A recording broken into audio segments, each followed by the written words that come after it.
All right, ladies and gentlemen, now we are back. Let's talk about the concept of what's called ma, M-A in judo. Ma is known as emptiness or distance or space. You have to close the distance, and there are various ways to close the distance when it comes to the cross-gripping sequence. We're going to cover a lot of those in the next couple of series of video bits that you get. First, here's what I want to cover. I want to cover stepping in. Stepping in.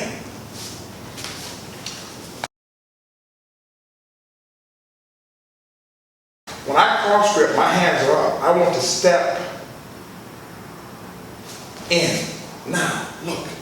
If I step in forward like this, I still need to get my hand to the what? Shoulder. To the shoulder. But if I have to move my hand to the shoulder this way, I'm actually behind in tempo, in terms of movement tempo. Now, for those who don't understand tempo, there's a difference between tempo and pace. When you act first, or when you grip first, you are actually ahead in what? Tempo. In tempo. You do not want to give up your advantage. So, look, it looks like I need to close the space by coming forward. But I actually need to come how, JR? I need to really come at an angle and attack the what? Shoulder. The shoulder is what you attack. So, I don't come forward, I actually come this way. To this angle. That's stepping in. 1, 2, 3. 1, 2, 3. Now, I'm not grabbing the gi. I don't want to scratch it. I'm not grabbing the gi. I'm actually doing what with my hand. You're punching your hand in.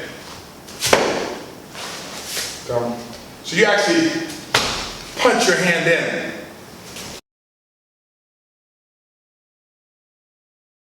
If you don't punch your hand in, your hand's never going to get where? It's never going to get there. Because let me tell you something.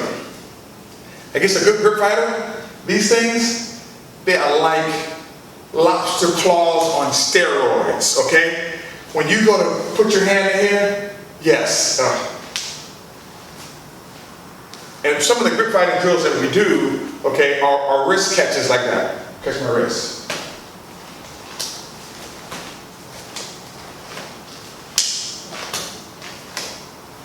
Because the person's not trying to let you get your hand in.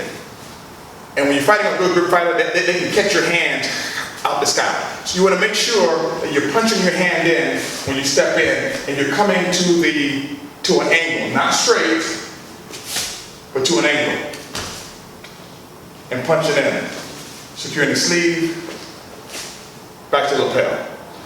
That's the cross grip, stepping in. Now let's cover the cross grip, stepping out.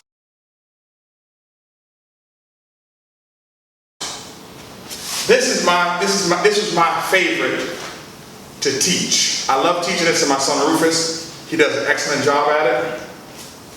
This is when you come this way. You step out. And when you step out, the next thing you're going to do is you're going to pull the person to what's called the normal. Okay? The normal is the 90-degree angle of his feet.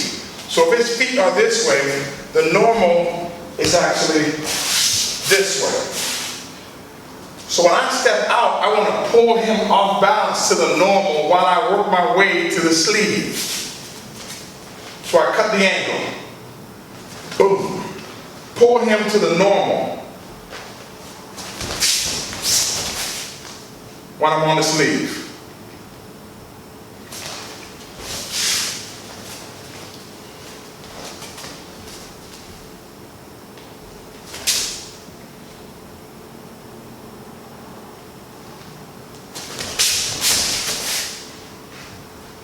I grab the sleeve, then I push the sleeve across. I'm sorry. 3. 1,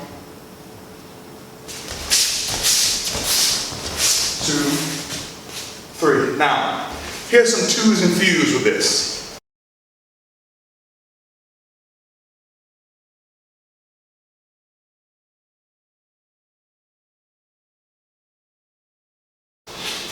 When I step out, I want to step out with my elbow up. I don't want to step out with my elbow down.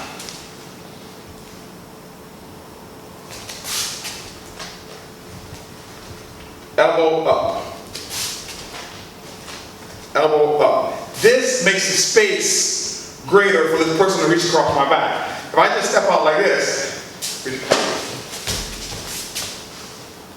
now just bear with me while I do it.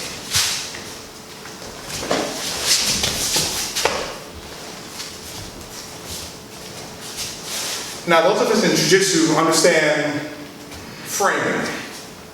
All I'm doing is building a frame so that the person cannot reach around my back as I exit. So, come. Now I pull to the normal.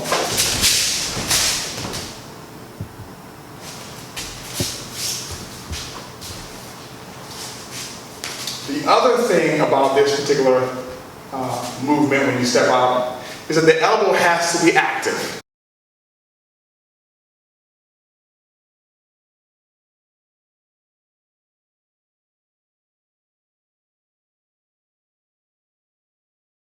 When I reach in and I step out, the elbow's up. When I pull the person to the normal, my elbow goes what, JR? It goes down. And then it keeps going up and down as I move in a circular motion. I pull to the normal. When I pull him down, up, down, up, down, up, down, up, down, up, down, up.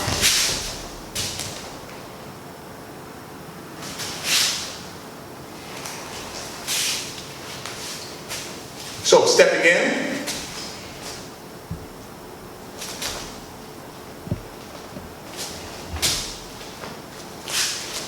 Stepping out.